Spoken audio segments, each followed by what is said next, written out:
Today is an interesting day in the world of Magic the Gathering. Wizards of the Coast has just introduced the concept of gold-plated cards into the game. And I have to say, I did not see that coming. Magic. I am a wizard! History. I'm an old wizard! The magic historian. My bones hurt.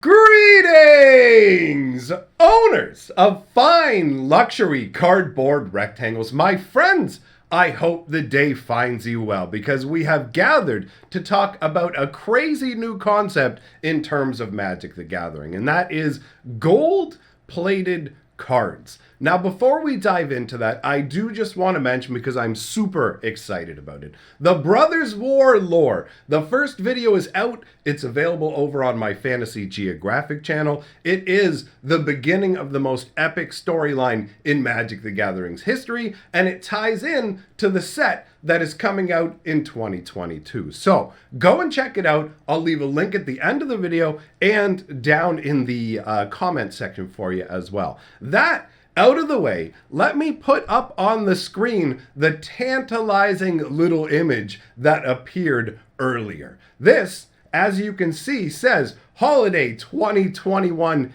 in-store promo. This is a metal gold-plated 2021 holiday token, limited and serialized. And you'll also notice below that a statement that's going to end up disappointing a lot of people. The fact that it says available only in Southeast Asia.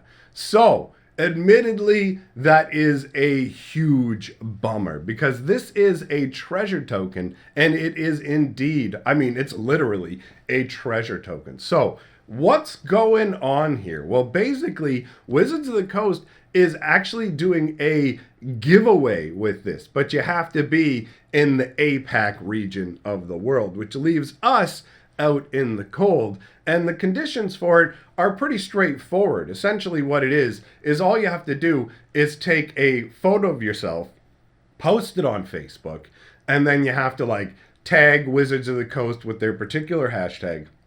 And then they give you bonus points if you're holding your latest Magic the Gathering purchase, bonus points if you're dressed in holiday style, and essentially they're running this all the way up until the day before Christmas. So this is an interesting giveaway, and actually before we talk a little more in depth about the gold-plated stuff and what this means, let's take a look at a full-sized version of this treasure token. Before I do that, if you didn't already look at it, take a look at the card back that's showing on the screen there for the token and how it's all gold as well. It is very attractive looking. But anyways, here is a full-sized version of the treasure token. I absolutely love the vibe of this on multiple levels. I like the fact that it's only made out of gold, black, and white for the color palette, which gives it a particular distinctive feel that I enjoy. You've got a lot of festive elements going on, right? You've got Liliana there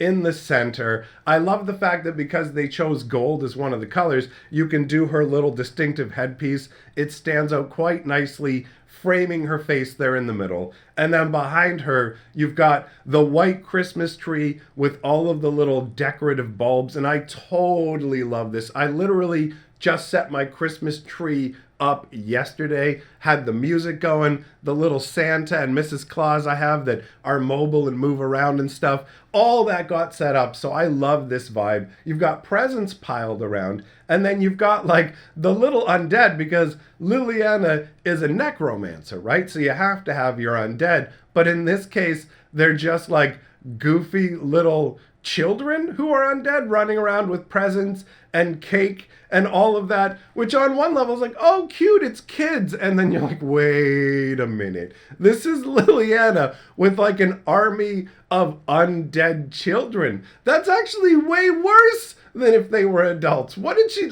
just because they're cute doesn't mean what's happening here is cute. So I don't know. For me, that adds another fun level to it. And I love that there's literally a giant chest of like treasure in the center of the card, right? You've got the two little ginger people. Are they supposed to be the ginger folk from the, what was it, Throne of Eldraine trailer? Because that would be a fun little like callback, but I don't know. They just look like ginger folk, so I can't tell. I can't tell if that's like two gingerbread men or if it's the gingerbread people from that trailer, but that would be a nice little callback randomly. You got candy canes sticking out there, big bottles of wine and whatnot. Either way, this card definitely gives a fantastic treasure vibe.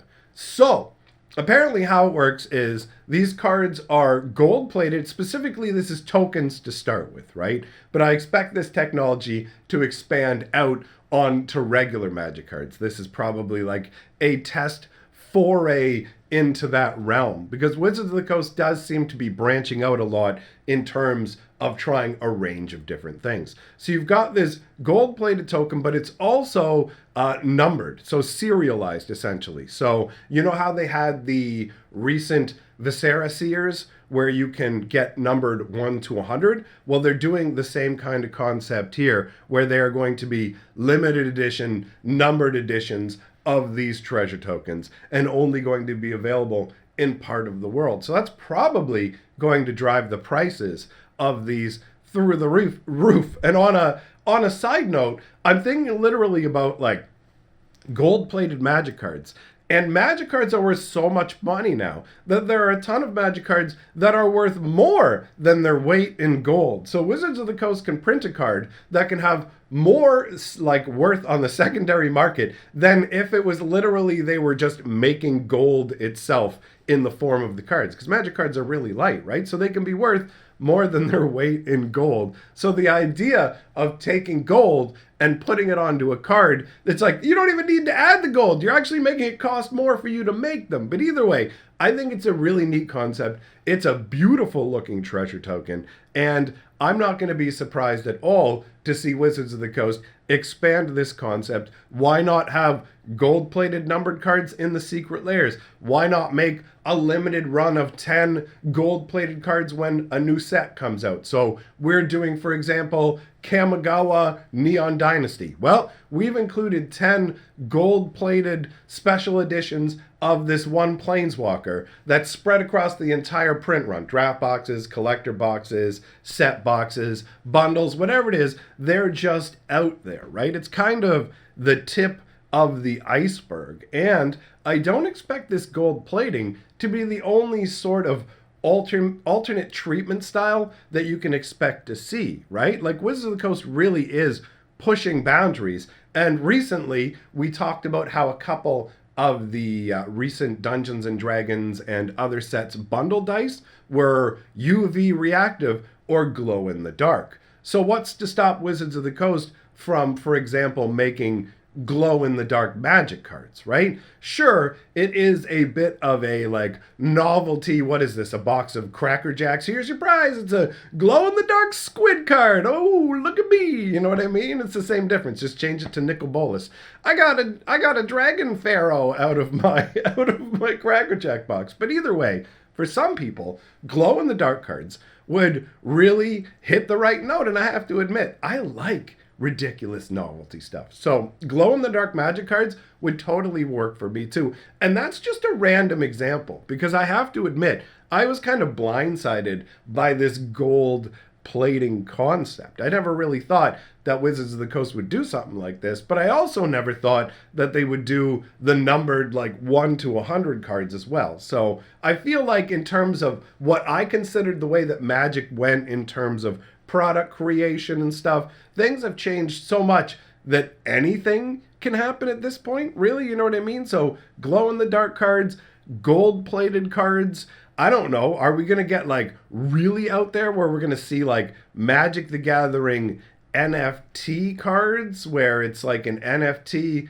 involving the card that you get and it gives you digital ownership? I don't know. I just feel like my mind goes down this crazy rabbit hole when I start to think about all the like potential things, the different routes that they could take from here, because Magic really is diverging in like a ton of different ways, right? Secret Lair was already a big divergence, and now Secret Lair is selling full-on products like Commander decks. So like everything, we're in a massive time of change, and it's interesting to watch. And I have to admit, I really like the treasure token. Basically, we're moving into an era of like a whole range of really cool stuff, but you definitely, I guess, are going to have to pick and choose and decide what it is that you want to get depending on what you're capable of getting. I guess that's my take on it. Anyhow, I feel like at this point I've said everything I really have to say about the gold token for now. I do want to get around to talking about all the stuff that's going on with alchemy, because there is this huge kind of thing going on with the community where